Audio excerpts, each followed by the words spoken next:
Ivy League graduate schools and the programs within those schools often have very strong cultures. We use specific acronyms, specific names for things, and there are right ways and wrong ways to refer to things. And this isn't just the Ivy League. This is anywhere. Americans as a whole, we have certain acronyms or names for things or right and wrong way to say things. At your particular college where you went to, maybe your dining hall was referred to as the cast. At my college, we referred to it based on like the name, like Frary was the name of one of the dining halls, and that was how we referred to it. When a group has a very strong culture, such as Harvard Business School has a very, very strong culture. And so when a group has a very strong culture, it is easy to tell when someone belongs and when someone doesn't belong by how well and how much they use insider language. Warning, applicant insider language, such as the words and phrases you're going to see people throwing around on Poets and Quants and other applicant forums, is not the same as the insider language of people who actually attend Ivy League grad school. You need to make sure that in your interviews and at admissions events that you are sounding like someone who already attends the school, not like someone who desperately wants to attend the school. Which is why I encourage you to not spend too much time on forums, because what forums really are is a bunch of people who want to go to these top graduate schools and they have their own culture,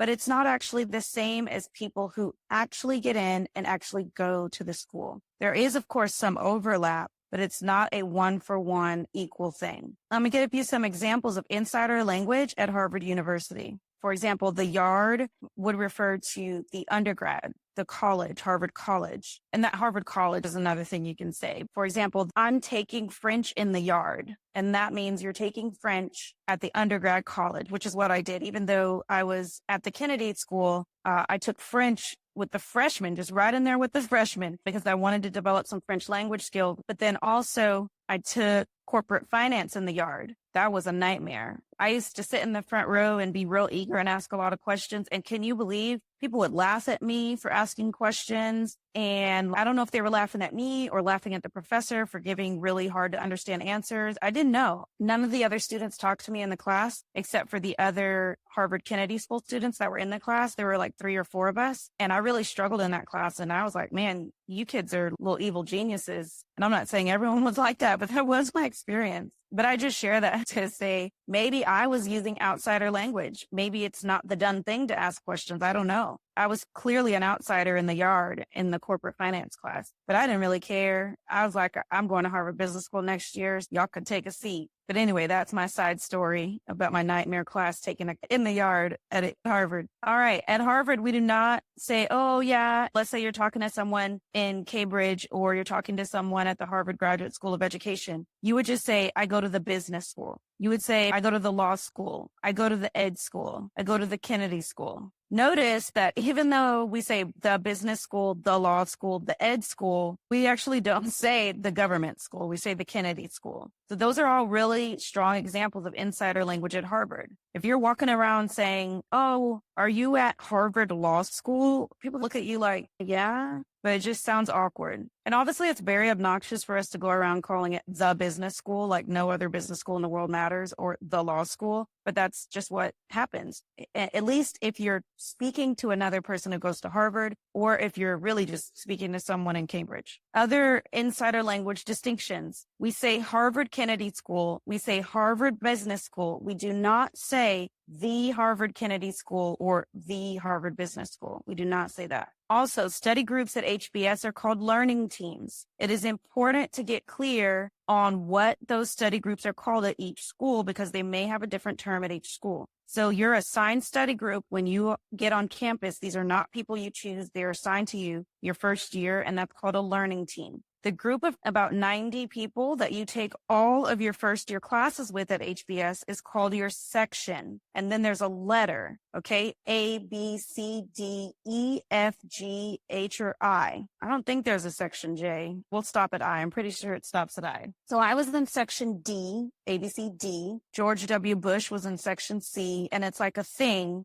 for HBSers, even if the person is 92 years old and you're 28 years old, if you meet each other to be like, oh, what section were you in? Doesn't really matter, right? It's just a question. It's just insider language. I was in section D and it's, oh yeah, section D, whatever. Okay. Those are all the people you take all your classes with your first year. The capstone project for the MPP program at HKS is called your PAE, your policy analysis exercise. There's also a spring exercise, right? Calling it a PAE is insider language versus calling it a capstone project, or even versus spelling out all the word policy analysis exercise. It's totally okay to just say PAE in your admissions essay. That's insider language. Also at Harvard, let's say in the Yard or Harvard undergrad, you concentrate in something, you are a concentrator in something. You do not have a major. So those were examples of insider language at Harvard. So how do you learn all this insider language if you don't actually go there? Let's see. Spend time on campus of your target schools. Speak to recent alumni. And by that, I've graduated within the last 5 years because insider language can shift and evolve. You want to be using the most up-to-date insider language. Speak to current students. Attend admissions events